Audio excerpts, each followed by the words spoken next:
Halo, kembali bertemu dengan saya Hasan Abdul Ghani di acara Hasan Corner dengan special edition di mana tentunya kita lagi suasana happy sekali karena Indonesia membuat sejarah pertama tercatat dalam sejarah sepak bola kita. Indonesia menuju ke semifinal Piala Asia Under 23. Luar biasa anak-anak Garuda Muda dengan perjalanannya yang penuh drama.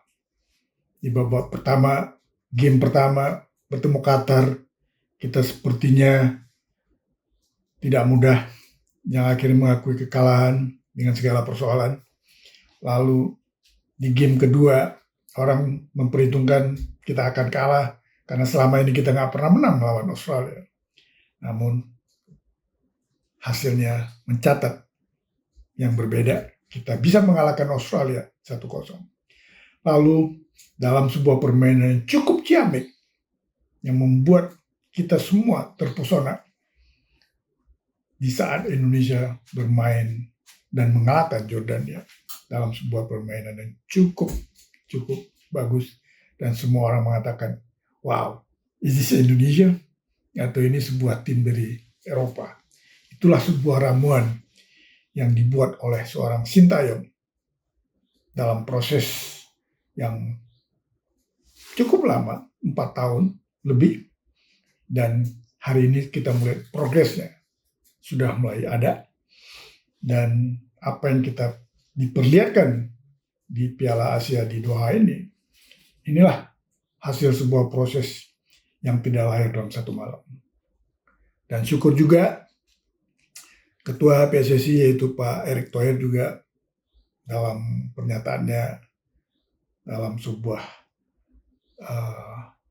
sosial media, beliau seperti menggambarkan akan membuat perpanjangan kontrak dengan Sintayong untuk menangani timnas Indonesia hingga 2027. Tentunya saya pertama secara pribadi mengucapkan terima kasih Pak Ketum, karena Anda tidak salah, karena Anda telah memilih seorang yang tepat kalau kita ingin berbicara prestasi kepada timnas Indonesia. Sekali lagi saya mengucapkan terima kasih Pak Ketum.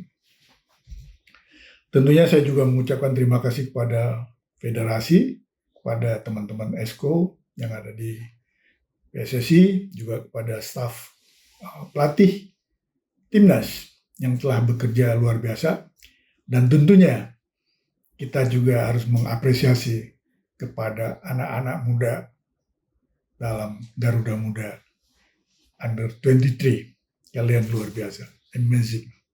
Ya, Anda telah membanggakan bangsa Indonesia di dalam dunia sepak bola. Kita melihat sebuah pertandingan yang diperkirakan tidak mudah di saat menghadapi Korea Selatan, karena Korea Selatan adalah sebuah tim yang cukup kuat, bagus, dan stabil selama ini di tingkat Asia. Tentunya tidak mudah buat seorang Sintayong dalam meramu strategi. Permainan Korea Selatan di babak penyisihan grup hampir tidak ada cacatnya. Mereka selalu menang lawan Jepang, lawan Arab United, lawan China, dan tidak pernah kebobolan. Namun dalam pertandingan dini hari, Jumat dini hari melawan Indonesia, mereka seperti kewalahan. Dan memang mereka mencetak gol pertama, namun dengan adanya VAR dan hasil dari VAR, calling VAR dari wasit VAR menyatakan offside, ya membuat Indonesia tetap 0-0. Tidak terjadi gol untuk Indonesia yang awalnya kita pikir sudah ketinggalan 1-0. Kalau itu terjadi, tentunya permainan akan berubah. Namun,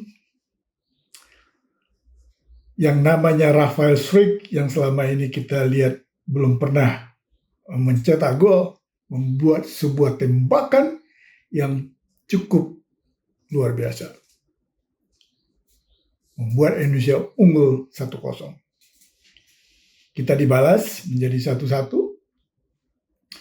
Kembali Rafael Struijk membuat gol cepat, sebuah assist dari Ivar Jenner menjadi leading 2-1. Pertandingan akhirnya menjadi 2-2 dan mungkin pihak Korea Selatan tidak begitu happy karena harus menerima kenyataan dengan sistem VAR ini mereka kehilangan seorang pemain, yaitu kena kartu merah. Dan Korea juga kehilangan sang pelatih kepala karena protes mungkin yang berlebihan yang akhirnya diberi kartu merah oleh wasit. Nah, kita dapat melihat permainan yang dilakukan oleh Indonesia lewat side plan yang dibuat oleh Sintayong. Ini saya tentunya mengucapkan salut. Karena permainan Indonesia dalam menghadapi Jordan itu menerapkan permainan cepat, passing pendek. Itu berhasil dan akhirnya Jordania kewalahan. Nah, kita memperkirakan Indonesia akan menerapkan sistem yang sama di saat menghadapi Korea. Namun, saya punya feeling kalau ini diterapkan, ini permainan akan adu-adu cepat. Karena style yang dibangun oleh STY di saat menghadapi Jordan itu lebih ke style Korea. Permainan Korea, bukan Korea. Permainan timnas Korea yang selama ini kita lihat. Cepat, dengan passing pendek, terobos menguasai di tengah, lalu coba mengiring bola ke depan. Nah, itu berhasil di saat kita menghadapi Jordania. Saya begitu melihat Indonesia menerapkan permainan yang sedikit mendelay bola, tidak menerapkan permainan cepat lawan Korea, saya pikir ini luar biasa. Kenapa? Indonesia bisa meredam kecepatan Korea Selatan dan malah mereka terpengaruh dengan pola main Indonesia yang memperlambat pertandingan, tidak coba bermain cepat. Dan ini berhasil. Dan akhirnya kita bisa leading. Dan di pertandingan tersebut, baru pertama saya melihat Koreanya yang kewalahan menghadapi Indonesia. Yang biasanya selalu kita lebih kewalahan di saat menghadapi tim-tim seperti Korea. Nah, ini membuktikan kedewasaan dari anak-anak Garuda Muda. Lalu seorang pelatih yang menurut saya jenius, he's smart, akhirnya membuat pertandingan dikuasai oleh anak-anak Indonesia. Tentu perjalanan yang tidak mudah juga di saat malah mereka ketinggalan dengan 10 pemain, Korea malah lebih agresif. Dan ini membuat Indonesia juga kewalahan dan akhirnya menjadi 2-2 dan harus diteruskan dalam perpanjangan waktu dan pertandingan tersebut harus diakhiri dengan tendangan penalti. Dan hampir semua pemain harus menendang penalti karena begitu ketatnya dan begitu dramanya pertandingan Korea Selatan melawan Indonesia. Saya sebelumnya menyatakan di sinilah uji kepada Sintayong. Dia yang mempunyai, kita tahu orang Korea Selatan mempunyai rasa nasionalis yang tinggi. Di sini diuji rasa nasionalis dia dengan rasa profesionalisme dia. Dan dia seorang profesional. Dan akhirnya Indonesia mengalahkan Korea Selatan. Dan untuk pertama sekalinya menjajaki semifinal. Kita menunggu apakah Arab Saudi atau Uzbekistan. Buat saya tidak apa-apa.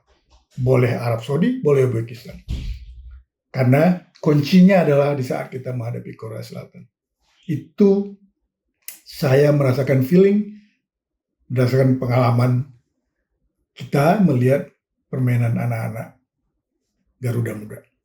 Saya yakin semifinal Indonesia mungkin akan mengatasinya lalu masuk ke namanya Olimpik. Itu saya punya keyakinan Indonesia akan menjadi salah satu peserta tim Olimpiade. Dan bukan tidak mungkin sejarah yang dibuat oleh Argentina yang kalah di pertandingan pertama melawan Arab Saudi yang akhirnya merebut juara dunia di tahun 2022. Apakah hal yang sama juga akan terjadi kepada Indonesia? Kenapa tidak? Tentu kita mengharapkan kejutan demi kejutan yang akan dibuat oleh Garuda Muda. Selamat bertanding, 275 juta di belakang Anda. Mari perlihatkan Garuda di dadaku. All about sport.